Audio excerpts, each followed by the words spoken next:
My name is Lizzie R. Gould, and I am 34 years old. I sent $8,000 to help my parents repair their roof, and 2 weeks later, my sister posted photos of a full renovation party where everyone was invited except me. I remember the phone call clearly because my mom sounded unusually gentle, the way she did when I was a kid, and she wanted something handled fast without questions. She told me the roof was failing after a storm, that my dad had climbed up there and nearly slipped, that there might be black mold, ruined insulation, water running down the walls. She made it sound urgent, dangerous, like waiting even a week would be reckless. I asked if they'd gotten quotes. She sent 2 within minutes, already lined up, the higher one just under $8,000. I wired the money that afternoon. My husband didn't hesitate. He just said they're your parents. If they need help, we help. I remember feeling relieved, even grateful, thinking how lucky I was to have a partner who didn't question my instinct to step in. We weren't rich, but we were stable, careful, and I believed this was an emergency. For a week, there was almost nothing. One text from my mom saying the guys were working on it and it was noisy. That was it.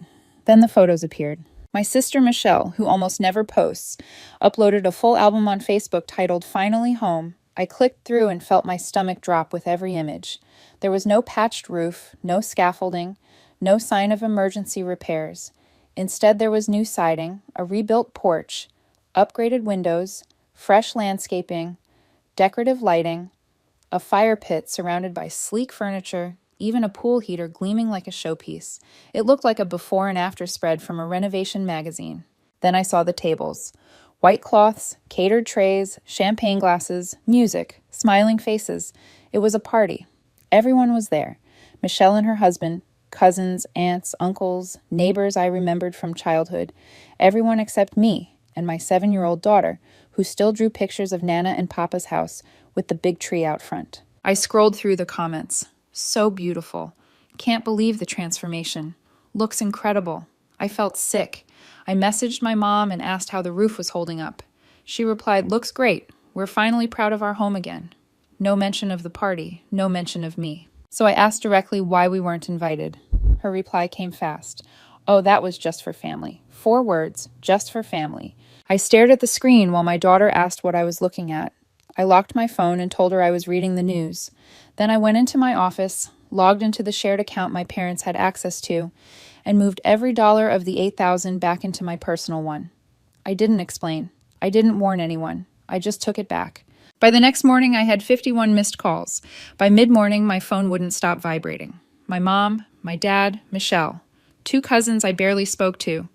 One text from Michelle asking why I was being dramatic, like this was a misunderstanding over dinner plans instead of $8,000 and a lie. I didn't respond to any of it. I put my phone face down on the desk and tried to work, but my body knew before my mind did that this wasn't going to stay contained. The pounding on the door started just after noon. Heavy, urgent, loud enough that a neighbor across the street opened her blinds. When I opened the door, my mother dropped to her knees. I didn't expect that. Not theatrics, not tears, but her actually collapsing onto the porch like she'd been shot.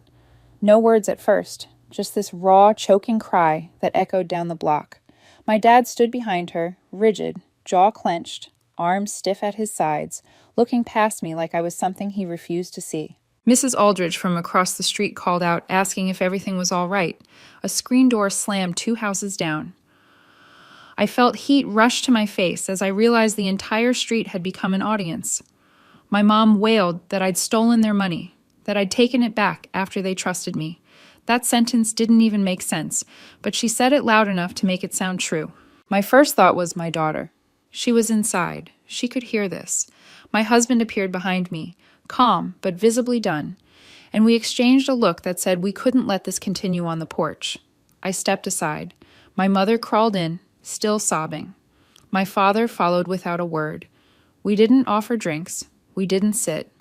We stood there in the living room like this was a negotiation neither side wanted to start. I asked one question. What was that party? Why weren't we invited? My mom dabbed at her eyes and gave a rambling explanation about neighbors and close family and not wanting to stress us out. I asked her what I was then. She didn't answer. Eventually, after enough silence that even my dad shifted uncomfortably, she admitted they never fixed the roof. A neighbor patched it for free. The $8,000 I sent went toward a renovation loan. New siding, windows, outdoor upgrades.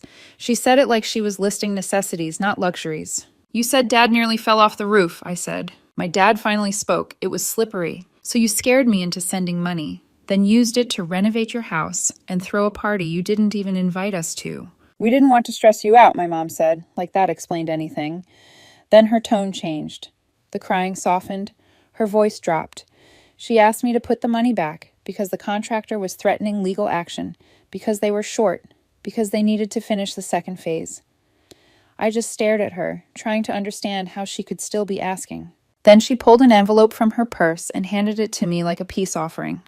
Inside was a wrinkled catalog page with a massive dollhouse circled in red marker, the one my daughter had begged for all summer.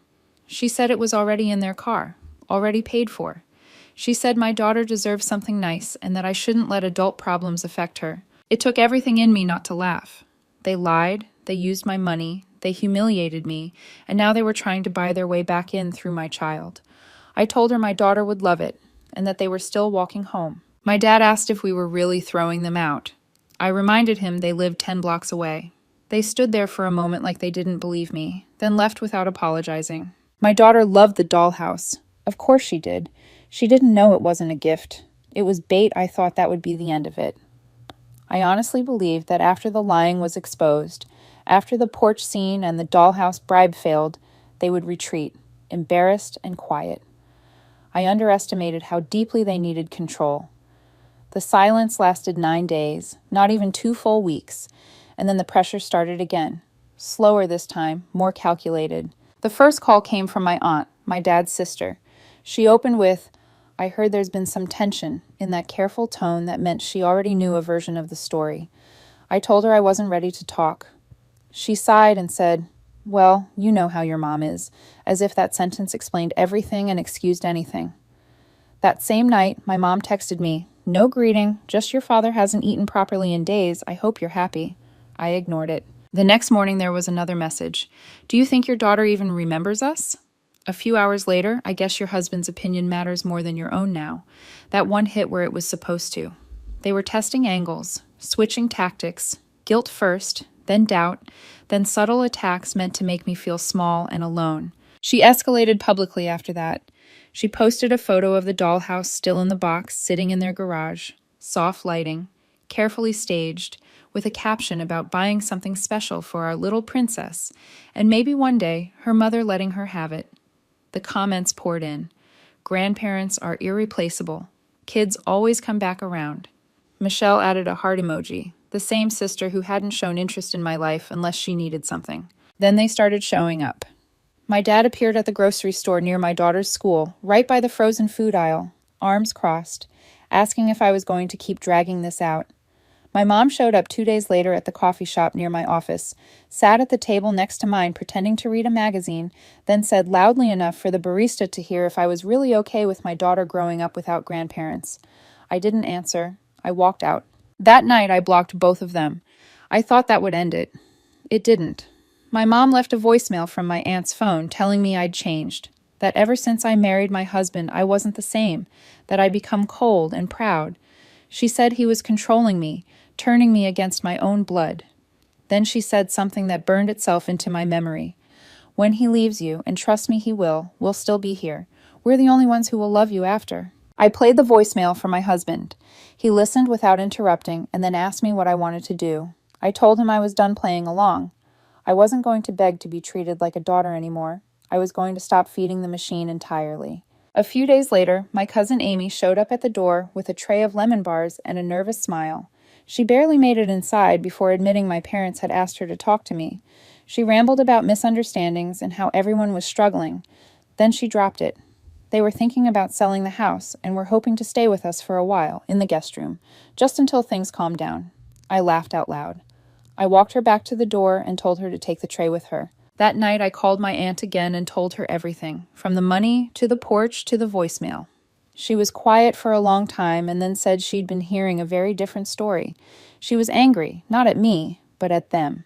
She said she'd call a few people and make sure the truth was known. The next morning I sent one final message to the family group chat. It was short. "I'm done. Don't call me. Don't come to my house. I'm not part of this family anymore." Then I blocked everyone. For a few days, there was nothing. I started sleeping better. I thought maybe it had worked. Then my husband showed me a message request from an unfamiliar account. It was Michelle, using a fake profile, telling him to talk sense into me before I ruined everything. The day after that, my husband's former coworker texted him, saying my dad had shown up at his old workplace telling people I'd cut them off over a misunderstanding and was being brainwashed. My dad hadn't worked there in 10 years. He'd driven 30 minutes just to spread the story. The final straw came when the contractor called me directly. My parents had given him my number, told him I was handling the finances, and that I'd delayed payment. I told him calmly that I wasn't responsible and to never contact me again. When I hung up, I felt hollow. They were still using my name to fix their mess. That night, I changed my phone number. I opened a new email. I didn't give the information to anyone except my husband and my aunt. I wasn't angry anymore. I was finished. Changing my number didn't bring a relief the way I expected. It brought a strange quiet that felt temporary, like the air before a storm. For the first few days, nothing happened. No calls, no messages, no cousins showing up as messengers. I started to believe the boundary had finally landed. Then the cracks showed again, smaller but sharper. A week later, my daughter came home from school quieter than usual. She pulled a folded piece of paper from her backpack and handed it to me without saying a word. There was no envelope, no signature, but I knew the handwriting immediately. My mother's looping cursive, the same one she used on birthday cards and grocery lists. The note said, "Real families forgive. You'll thank me one day." I felt my hands shake, not from fear, but from the realization that they had crossed into my child's world. That line erased any lingering doubt I had about whether I was being too harsh. I called the school that afternoon and requested an emergency meeting. I brought the note. I didn't cry. I didn't raise my voice. I told them my parents were not to contact my daughter under any circumstances, and that any further attempts would result in legal action. The principal nodded and said she understood. I removed my parents from every pickup list and emergency form. I hated that I had to do it, hated that my daughter's routines were being disrupted because grown adults refused to let go, but I wasn't willing to gamble with her sense of safety.